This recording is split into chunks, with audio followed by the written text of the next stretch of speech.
భర్త ప్రేమించాలి, పోషించాలి, భార్య లోబడాలి. లోబడను. యెజబెల్ ఆత్మలు లోబడమంట.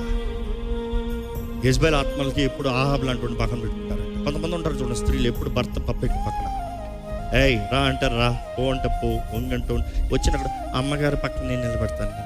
What you're trying to recreate is Christ and the church. Don't even mess with it, you are missing with God.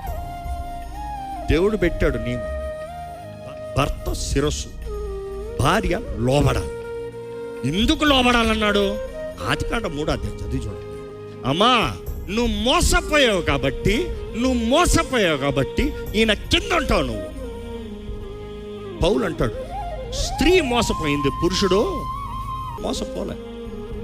ఈరోజు చాలామంది కుటుంబం నాశనం అవటానికి కారణం, నేను లోబడను, నేను గౌరవించను. భర్తని గౌరవించిన భార్య చేతులారా ఇంటిని పాడు చేసుకుంటుంది.